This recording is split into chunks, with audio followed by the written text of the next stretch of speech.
Hello everyone, welcome back to the Sicilian Starter Kit series, where we will give you a nice little starter grip on the Sicilian Defense. Last time we analyzed the Alpine Sicilian, which is here. This is e4, c5, c3. We've talked about various moves like e5, knight f6, d5, and e6 maybe at the end of the video. Today we're going to be talking about a completely different Sicilian. We're going to be talking about e4, c5, and bishop to c4. This is called the Bowdler Attack. The Bowdler Attack is the worst way to play against the Sicilian. I mean, except, doing this, for example, try to win the pawn like this. Bishop c4 is one of the moves that don't make a lot of sense in the way that you're just going to get attacked with white. In fact, the first time I played the Sicilian in Over the Board, I had to face this. I lost because I did play e6, but then I forgot what I had to do. So I went here, for example, my opponent went here, I went there, and I slowly got myself overrun. They were like developing queens. I went here. I was 800 at the time and didn't know what I was doing. So instead, let's go back to this position. I will show you how to punish the Bowdler Attack, because really it's the worst way to play against the Sicilian, except from hanging pieces, or, playing something like ridiculous like this, or I don't know, king e2. It doesn't immediately lose you the game by any means, but it's just a silly way to play against the Sicilian. So, the first move when you see the Sicilian, the Bowdler, we're going to talk about it. Basically, what is the Bowdler before we get into the moves? The Bowdler is an attempt to probably do something like this, to go into the old Sicilian and, I don't know, try to fork you. That's as far as I've calculated, and it doesn't even work. I don't know if that's the entire point of bishop c4. Maybe there's like even points like after this, there's like something like this. I don't know. Honestly, they never go for those types of things. They never go for those types of positions. Let's jump in on how to punish the Bowdler Attack. Okay, so let's begin. So, every time you see the move bishop c4 after the move c5, you want to play the move e6. This is by far the move that has the most success in the elitist database, chess.com database. In fact, if we go to the Explorer real quick, you're going to see that a lot of people are playing e6. In fact, there's 400 games here. Actually, these are my games. Oh, these are my games, I think. Yeah, these are my games. I've played.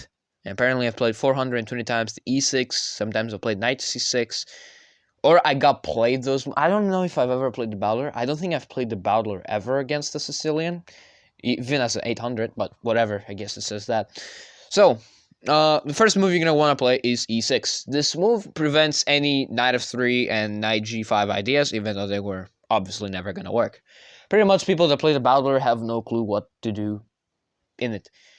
Very common move is to see the move knight f3. You can even see this move immediately. For example, you can even see this move here. You can go here, go e6, and then here.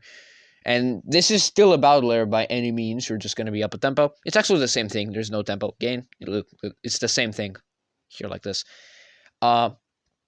So what you want to do is, you've got two options actually. You've got a6, which we're going to look at in greater depth, and d5. We're going to look at the a6 first of all. So let's begin with a6. This is the most common move against the Bowdler. It's a respectable option, and in fact, it has a couple of choices. You will play this on a style of a con, really. It's a con Sicilian, but with bishop c4 and stuff like that. More common moves in this variation are probably getting out the knight, playing this, pretty much turning it back into normal Sicilian. I'll start with knight c3. So basically, if knight c3 happens, you can just go here. Now the engine doesn't like it because of a4, but let's say they play something natural like d3. Yeah, it's obviously not good. You can chase off the bishop if you want to get a tempo on it, and in fact, it's almost trapped. But if you try to trap it, you might lose a pawn, or you might, accidentally mess up. So I wouldn't recommend that. Instead, I recommend you to play moves like bishop e7 to fianchetto.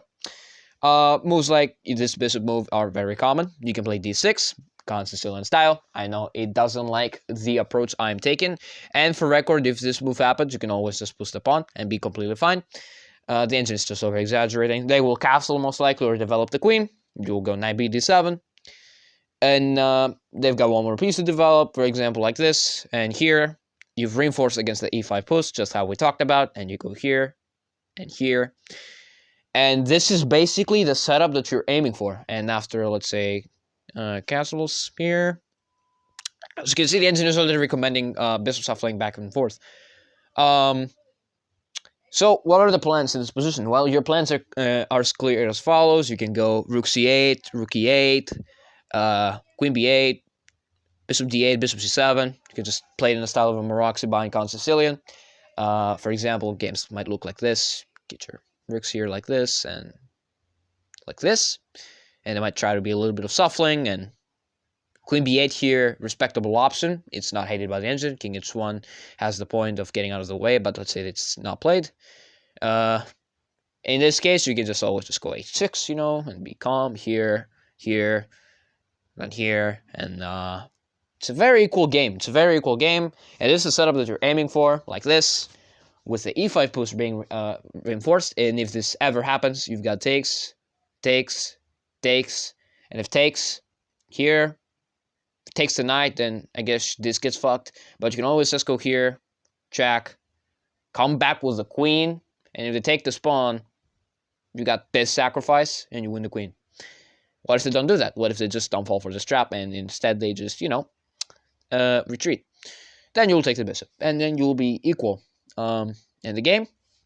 I'm pretty guaranteed and sure that you'll never reach this line, because of the people that play the Bowdler have no clue what to do in the Bowdler. Only the people that play against the Bowdler have a clue what to do against the Bowdler.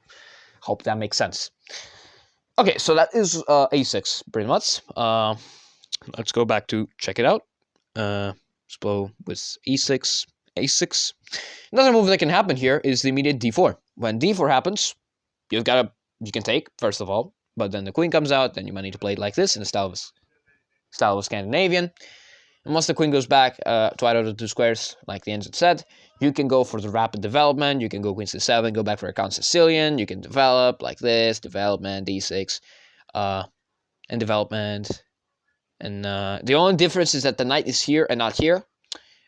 It's fine. It's okay. It's not the desired knight placement, but it's a fine replacement. For example, games might look like this, or even be a little patient. If a4 doesn't happen, well, you've always got, for example, b5 to try and do this. And knight reroutes are very possible to happen. If they don't happen, you've got castles and bringing your rooks to the files, trying to win the bishop. If this a4 move happens, you just push, and then you just, force the knight into complete passivity, and you solidify your presence with the pawns like this. And if b3 ever happens, well, you can always just strike at the center with a move like this, and to take, you're attacking some things. And to take the pawn, you can always just take the bishop, and then take this pawn. And even though your pawns are isolated, and there's a 2-on-1 on the queen side, your development is severely better than white's. You've also got the bishop pair. The position is very open, and in fact, you have a lot more chances, and your pawn structure doesn't quite matter. And you also have a 4-on-3 on the king side, and the center, you count the pawn as a center pawn. So yeah, you've got a lot of things here. But if you don't want to go for the d4, you're not going to go for this knight move, you can always just go with the standard con Sicilian move and play it on a con like this. They will get their pieces out or castle. Both are equal fine moves. Castles, knight b7. I don't mostly recommend the slime because of the pressure you might be onto, but if you want to go for it, go ahead. There's moves like this, developing. Bishop goes back, b5. And now in this case, it's bad because of this move, so you might want to castle. A3 is also good. B6 here, it's also very good. Try to do the same thing like this here. Boom, boom. And the only thing you need to be mindful is about the B6 pawn, which is sort of weaker on this variation, but then you should be fine after you do this, but then you should be mindful of this. So you need to be a little careful when you're in this variation. So that's pretty much d4 here on the a6 thing. Another move you can probably see is immediate castles. When immediate castles happens, you've got the d5 strike in the center takes, and you can do that. So you're gonna have to go like this and then center all around to try and do this, and then you can just trap the bishop pretty much and win it. And even then, the position for a split second here was you can just start giving checks here as white. It's still completely dead loss because you're losing the piece. There is no way to save it. You'd stake here, like this, here. The engine line goes as follows. They go here. You will take this, take the queen, You don't care about the pawns that are currently hanging, and if this happens, you can always just trade queens and be fine. This is the ensign line, where they go here, and then you go rook here, lift.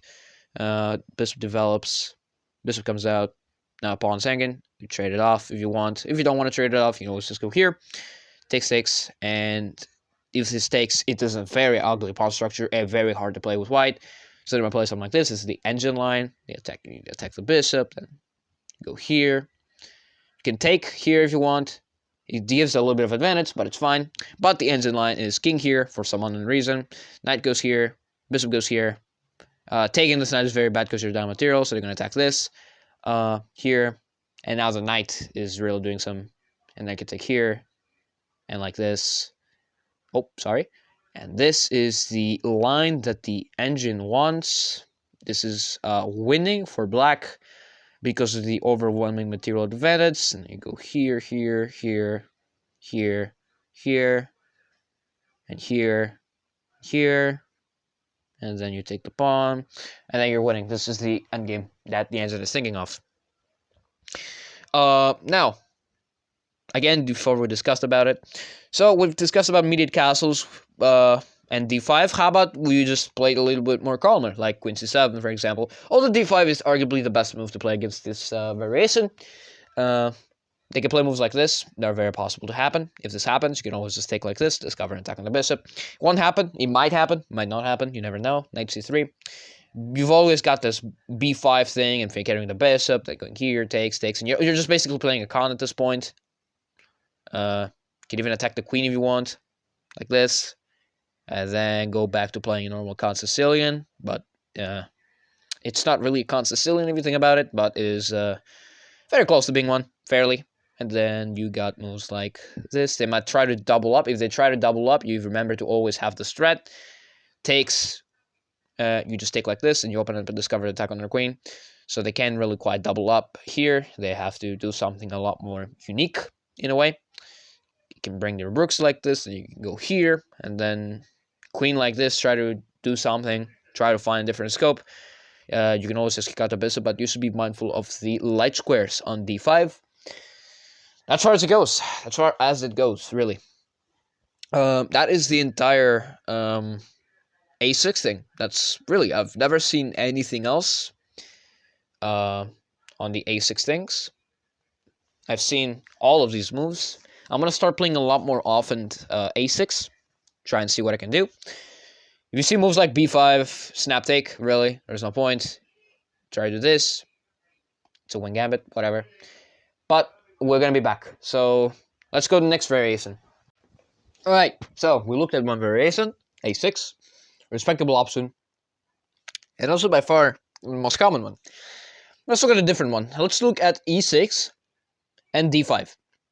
This is the second most common variation. In fact, it sometimes ends with immense pressure against black. What do I mean by that? Because I played this a lot. I played d5, e6, d5 a lot. And there's a lot of pressure down on the king side. And the center. And the king on the middle. You'll see what I mean about it. So, in this position, low chance this happens. Almost never happens. So they're going to take, and check. The better move is to cover with the knight. Castles. You can develop your knight. If that's one of the most we're going to look at in a little bit. Let's say they check you like this. Cover up with this if you want, but then you should be mindful of this threat. This is a very large threat on the Bowdler, and you are stuck on the center for a little bit. Point being is that if you castle, for example, white will take, and take this, and you'll be deep shit. So what do you do here? You try to create your own counterplay, in the form of this, for example. You try to attack on your own. If they attack you, you want to take, and if they want to ruin their pawn structure, they can, but they're going to take like this. And then you get your chance to castle away, and then takes. This is just to fuck up your structure themselves. And then natural development. But sometimes it's not going to be as fluid as that. They might just, straight... Oh, 1 second. They might just straight up do something like this. If they do something like this, it's bad for them because of the pawn structure being destroyed. So you can try to do something like hunting down the weaknesses. For example, takes, we got this here. And you can castle away here, believe it or not. Sacrifice the bishop, because once you do that, you can pin them. Sacrifice the queen, goes check, check here, and you take the queen on the next move like this. But a lot of people struggle, because they get in the following position. Let me show you. Because they get in this. They get in this position. This is a really bad position. Why? Because you trade a light square bishop. In some positions, the light square bishop is very important, and I learned that the hard way. So, let's go knight f6. You're under immense pressure after these two moves. What do you do here? You can move your king away, or you can play the slow way, which is rook c8 and trying to save your king. If this move ever happens, you want to push, really. You just want to push the pawns. They will try to get some more attack on you. You can always just defend like this, rook c8, but then you would be mindful of b3, which is to undermine your pawn structure. So instead, you can play a move like rook c6 and try to counterattack on the queen side like so. And kick away the queen. And then go here if you want, but if it's too dangerous, you don't have to do it. You can just take like this and here and castle away from danger. They can take... This is an absurd move. The whole point is this, and then they just go here, here. You can go here, but be mindful of the pawn. So you need to reinforce it like this, for example. That's one of the moves. And then here, here. You need to be, again, mindful of this. If you take, you get royal forked, so be careful. So you need to play a little bit more aggressively, going here, for example. They go here, and they give away the pawn. That is because of g5. It's never happening. So instead, I might play some more natural, like defending the thing. And here, takes, g6 to protect against the knight. There are no bishops to take advantage of your squares, being weak. And here, might want to simplify too. But be careful of your pawns, true. So defend them. Here, attack the knight. The rook has to go back, and yeah, and you just play on the queen side and slowly win the endgame, or draw, because, you know, but it's very, very tough and tense to play against this. It's not losing for black or for white, but it is too much pressure on you. There's a lot of pressure on what to do. For example, let's say you just, you get in this position, you don't know what to do. Rook c8 is the top of the move, sure, but then after this here, they can undermine the pawn structure even further, in fact, here. 1 second, let me go back to this position. Rook c8. d5 ever happens, you can always just go here, like we said. If takes, you got immediate counterplay on the queen side. And if they remove their queen, this is just horrendous performance. They just lose their queen. If they defend like this, take.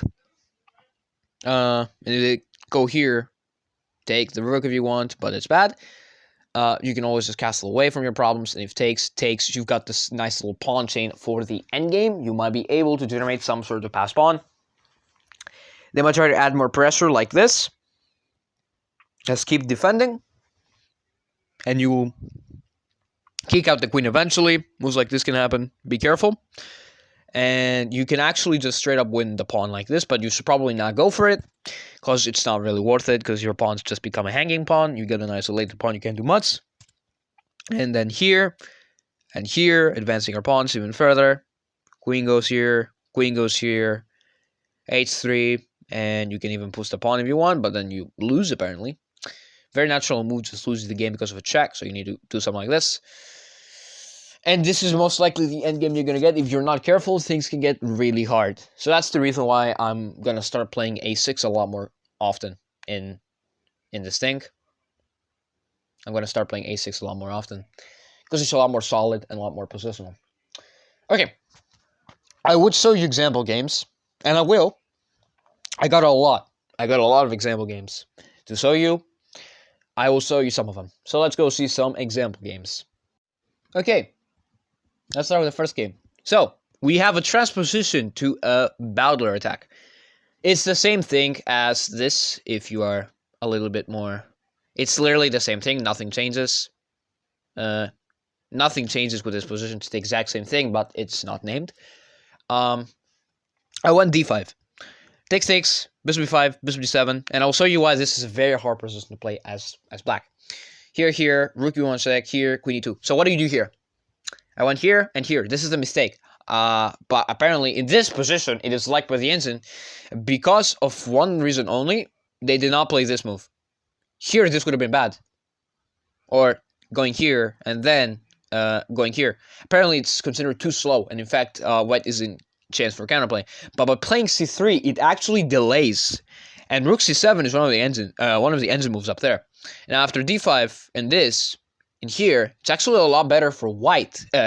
For black, because of h6 here, and we defend the thing. He actually helped us develop, and here castle different problems, and preventing the knight movement from coming in. And slowly but surely, the Bowdler player will get evaporated because of after this move. That's basically a free pawn because you discover attack the queen. So that's the coup, and hangs even this trade, hangs this here. This works only because of mate. If you found that, that would be insane. But unfortunately, it doesn't even work because of queen here. And you're going to win your material back. And if this move happens, take this. Why can you not take here? You can't because you're in check. So you need to take like this. They take the pawn here. You threaten mate. You have to stop it. You're going to have to trade queens. Not right away. You're going to have to go here first. Then you have to go here. Handing your weaknesses down. If they try to trade and threaten mate, you can just trade the queens. And be chilling. And this is rook and bishop versus rook, where you're completely just dominating because the bishop is covering all your squares of the pawns, and you're safe to promote your pawn. The game ended as bishop takes c3, knight d6, here, here. They hang the knight here. Nice. They were thinking they were smart, but they were not really. And here, and we just mate them. Actually, we win the queen, and they resign here. See you one more game of Bowdler Attack, and we will continue. This is a fresh Bowdler Attack. So, e6, d5, knight f3. Again, like I told you, everybody's going for this knight f3, bishop c4 thing. Very few people are going to go for d4 or knight c3. Very few people are going to do that. It's basically the same strat. Again, d5, because at the time I'm still playing d5. At the time, I mean like 1400 blitz and 1600 rapid, and now I'm 1700 on rapid. Yeah. Takes bishop 2. This time we have the bishop retreating. I didn't cover it because I thought it was a bullshit move and it will never happen, but it's the exact same thing. Knight f6, bishop b7, knight c3, knight c6, bishop b5, bishop d7, queen e2, a6, and hangs the bishop. So here, and this game has lasted a bunch of moves actually, because this move happened and I had to go here, and then that's just a free knight because you take, you lose the other rook. Pawn goes here, trading, hangs another pawn, but not right away. I want to get rid of the queen first, and in fact I do get rid of the queen and get a bishop as extra. Here, don't care about the pawn, carrying my king and taking the rook for free. And my opponent resigned. Actually, they got mated here. Yeah. So that's the Bowdler Attack. In summary, if you're with white trying to play the Bowdler, stop. Really stop. Play something different. If you're black looking for the Bowdler Attack, how to punish it, you got yourself a video. Just analyze it. A lot of people are doing it. So yeah, I will see you guys next time. Get out of here.